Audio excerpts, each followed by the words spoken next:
الفاتحة. بسم الله الرحمن الرحيم. الحمد لله رب العالمين الرحمن الرحيم مالك يوم الدين إياك نعبد وإياك نستعين اهدنا الصراط المستقيم صراط الذين أنعمت عليهم غير المغضوب عليهم ولا الضالين. صل على محمد وآل محمد. أعوذ بالله من الشيطان الرجيم. بسم الله الرحمن الرحيم. الحمد لله الذي لا يبلغ مدحته القائلون ولا يحصي نعماءه العادون ولا يعدي حقه المجتهدون، الذي ليس لصفته حد محدود ولا نعت موجود ولا وقت معدود ولا أجل ممدود، فترى الخلائق بقدرته ونشر الرياح برحمته.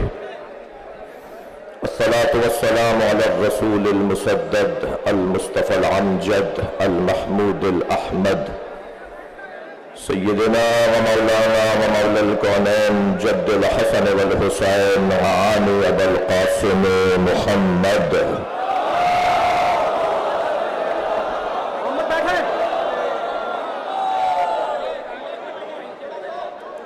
وآله الطيبين الطاهرين المعصومين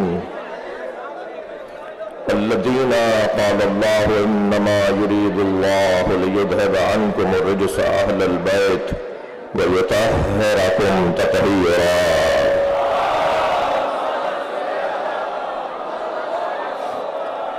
ولعنة الله على أعدائهم أجمعين من يوم عداوتهم إلى قيام يوم الدين. أما بعد، قال الحكيم في قرآن الكريم: بسم الله الرحمن الرحيم. وَلَقَدْ آتَيْنَا مُوسَى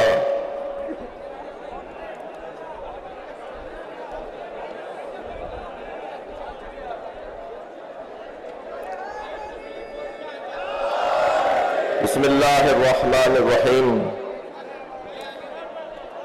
وَلَقَدْ أَرْسَلْنَا مُوسَى بِآيَاتِنَا أَنْ أَخْرِجْ قَوْمَكَ مِنَ الظُّلُمَاتِ إِلَى النُّورِ وَذَكِّرْهُمْ بِأَيَّامِ اللَّهِ إِنَّ ذَلِكَ لَآيَاتٍ لِكُلِّ صَبَّارٍ شَكُورٍ.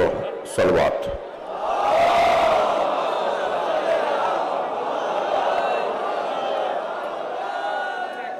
سورہ مبارکہ مریم، سورہ مبارکہ مریم کے علاوہ سورہ مبارکہ ابراہیم ایک لہجے کی 2 جگہ آیات. وَلَقَدْ أَرْسَلْنَا مُوسَى بِآيَاتِنَا، اور بتحقیق ہم نے موسیٰ کو بھیجا ہے. بھیجے ہوئے اور ہوتے ہیں، نکالے ہوئے اور ہوتے ہیں.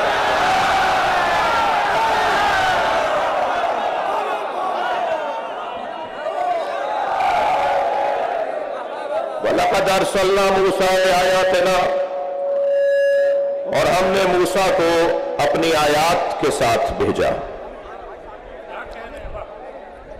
أَنْ أَخْرِجْ قَوْمَكَ مِنَ الظُّلُمَاتِ إِلَى النُّورِ، اور وحی کی ہم نے موسیٰ کو کہ وہ اپنی قوم کو اندھیروں سے نکال کر روشنیوں کی طرف لے آئے.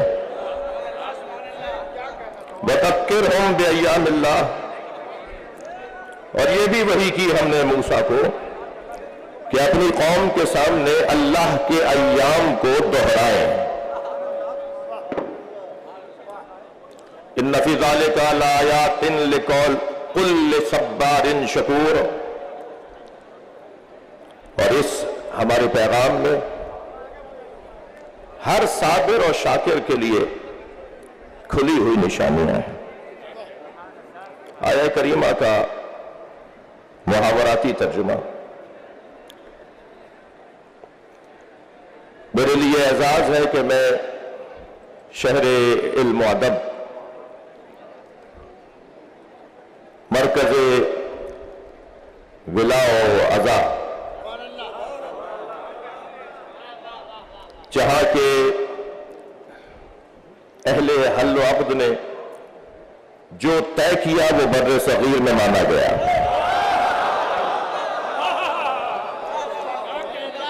ایک ایسی سرزمین جس سرزمین کی فضا میں علم ہے،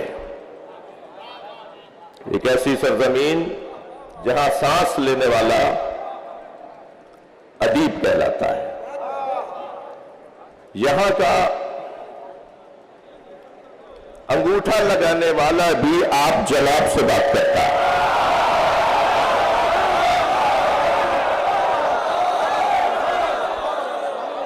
لکھنؤ کے لیے نہیں، میرے لیے اعزاز ہے کہ میں سرزمین لکھنؤ میں تاریخی امام باڑہ آصف الدولہ المعروف بڑا امام باڑہ، اس میں خطاب کے لیے حاضر ہوا ہوں. یہ میری عزت ہے، اور شاید یہ منظر جو میں اپنے وطن میں سال میں 2-4 مرتبہ دیکھتا ہوں،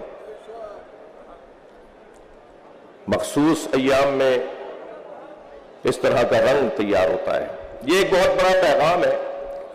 یہ سب خاموش رہ کے پیغام دے رہے ہیں کہ دونوں وطنوں کے لوگوں میں محبت ہے.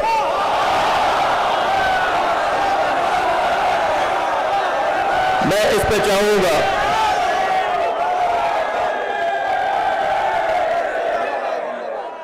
اور گویا میں آج اس طرف سے اس طرف محبتوں کا سفیر بن کر آیا ہوں، اور یہاں کی محبتیں شاید ہی میرے وطن کے کسی شہر میں اس وقت کی مجلس نہ سنی جا رہی ہو. تو اگر میں یوں کہہ دوں کہ یہ مجلس صرف لکھنؤ میں نہیں ہو رہی، یہ مجلس بر صغیر میں ہو رہی ہے.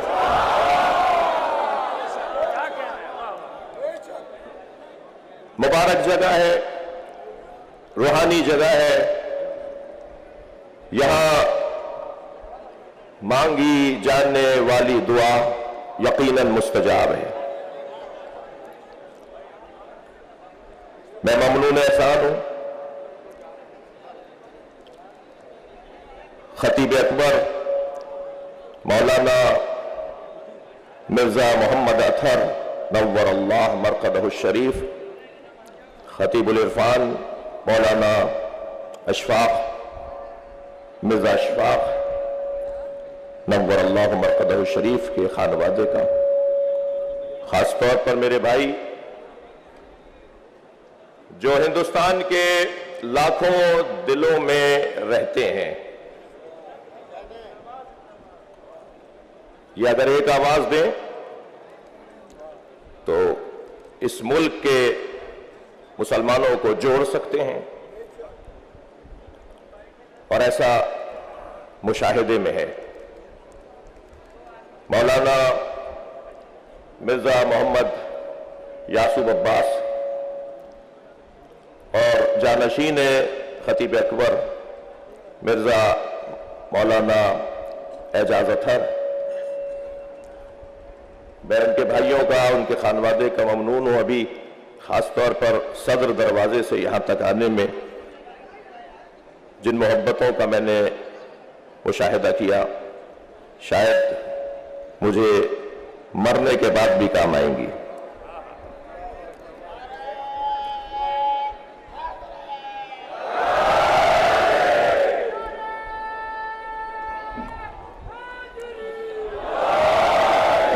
ہندوستان کے سیاستدانوں، خاص طور پر جو انتظامی امور اور ملک کے حفاظتی ادارے ہیں، انہیں بھی اپنے دل میں خاص محبت کے ساتھ رکھ کر جاؤں گا کہ انہوں نے آج کی اس مجلس کے انعقاد میں کسی بھی طرح کی رکاوٹ کو خاطر میں نہ لا کر مجلس کے انعقاد میں تعاون فرمایا. وقت گزر جاتا ہے، کام رہ جاتا ہے، اور کام بھی گزر جاتا ہے، علم رہ جاتا ہے۔ ارشاد حضرت ہدیت، وَلَقَدْ أَرْسَلْنَا مُوسَىٰ بِآيَاتِنَا، ہم نے موسیٰ کو اپنی نشانیوں کے ساتھ بھیجا ہے۔ میرے جوانوں، تمہاری محبت تو میرا بہت بڑا سرمایہ ہے۔ حضرت موسیٰ کو اللہ نے آیات کے ساتھ بھیجا ہے، تیاری کے ساتھ بھیجا ہے۔ قرآن فارمولوں کی کتاب ہے، قرآن اصولوں کی کتاب ہے۔ قرآن ہر نبی کے ساتھ یہ نہیں کہے گا، اللہ ہر نبی کے ساتھ یہ نہیں کہے گا کہ ہم نے اپنی آیات کے ساتھ بھیجا ہے۔ اگر ایک نبی کے ساتھ بھی یہ کہہ دیا گیا کہ ہم نے بھیجا ہے، تو اس کا مطلب یہ ہے کہ یہ زمین ان کا وطن نہیں ہے، وہ کہیں اور سے آئے ہیں، لہذا ان کا وہاں جانا کمال ہے، مگر اس سے بڑا کمال ان کا یہاں رہنا ہے۔ میں اگر اپنے الفاظ کو اور روشن تر کہوں کہ نبی کا معراج پہ جانا کمال تھا، اس لیے کہ قرآن مجید نے سبحان الذی اسری بعبدہ کہہ کر نبی کی معراج کو یاد کیا ہے۔ نبی کا معراج پر جانا کمال تھا، مگر نبی کا زمین پر رہنا اس سے بڑا کمال تھا۔ مجھے ایک بزرگ عالم دین کے دو مصرے یاد آ رہے ہیں۔ وہ فرماتے ہیں کہ ایک شب کا ذکر کیا ہے جانے والے عرش پر، ایک شب کا ذکر کیا ہے جانے والے عرش پر، تیری ساری زندگی معراج ہی معراج ہے۔ لہذا ان کا وہاں جانا یقیناً، اور وہ علامہ حلی نے تو 100 سے زیادہ معراجیں لکھی ہیں، وہ جو جب چاہتے تھے چلے جاتے تھے۔ تو کیا خوب جملہ کسی بزرگ سے میں نے سنا کہ وہ جب چاہتے تھے چلے جاتے تھے۔ وہ جو قرآن میں معراج کا تذکرہ ہوا ہے وہ آفیشل سفر تھا، وہ سرکاری سفر تھا۔ تو یہ وہاں سے بھیجے گئے ہیں، یہ وہاں سے آئے ہیں۔ ایک نبی کے ساتھ اگر کہہ دیا کہ یہ وہاں سے ہم نے بھیجے ہیں، اور بھیجے بھی نشانیوں کے ساتھ ہیں، تیاری کے ساتھ ہیں، ایسے ہی اگر ایک نبی ماں کی گود میں یہ کہے کہ میں نبی ہوں، تو کیا ضروری ہے کہ ہر نبی کے ساتھ یہ لگایا جائے کہ یہ جب دنیا میں آتے ہیں تو وہاں سے نبی بن کر آتے ہیں؟ حضرت عیسیٰ علیہ السلام کی مادر گرامی سے کہا گیا کہ یہ بچہ کہاں سے لے آئیں؟ تمہارے تو باپ بھی ایسے نہیں تھے، تمہاری تو ماں بھی ایسی نہیں تھی۔ اور ادھر حضرت مریم کو کہہ دیا گیا کہ آپ چپ کا روزہ رکھیں، آپ کا کام خاموش رہنا ہے۔ ہمیشہ خاموش رہنے والا جاہل نہیں ہوتا۔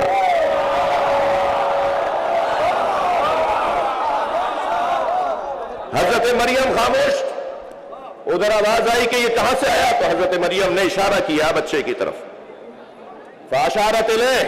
تو ایک مرتبہ ان لوگوں نے جنہوں نے حضرت عیسیٰ کو اپنے بچوں کی طرح سمجھا تھا، بڑے پیغامات ہیں۔ حضرت عیسیٰ جو انہیں اپنے جیسا سمجھے، پھر ان کا انجام کیا ہوگا ذرا محسوس کیجئے گا۔ جنہوں نے حضرت عیسیٰ کو اپنے جیسا سمجھا، انہوں نے کہا کیفا نکلم من کان فی المہد صبیا، یہ بچہ ہم سے کیسے بات کرے گا جو ابھی ماں کی گود میں ہے، ابھی تو گہوارے میں ہے۔ تو جنہوں نے اپنے بچوں جیسا سمجھا، انہیں پیغام ملا کہ خبردار، عیسیٰ گہوارے میں بول سکتا ہے تو عیسیٰ وہ ہے جس کی ماں کو بیت اللہ سے بھیجا گیا تھا، اور ایک اور بچہ آنے والا ہے کہ جس کی ماں کو کعبے میں بلایا جائے۔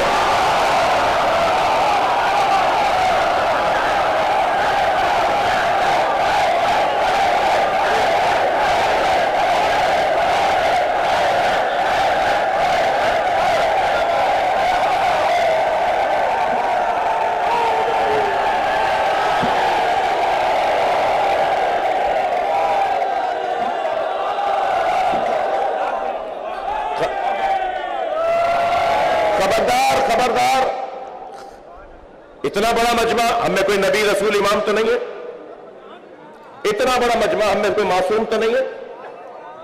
یہ جو ایک جیسے ہیں انہیں اللہ نے ایک جیسا نہیں بنایا۔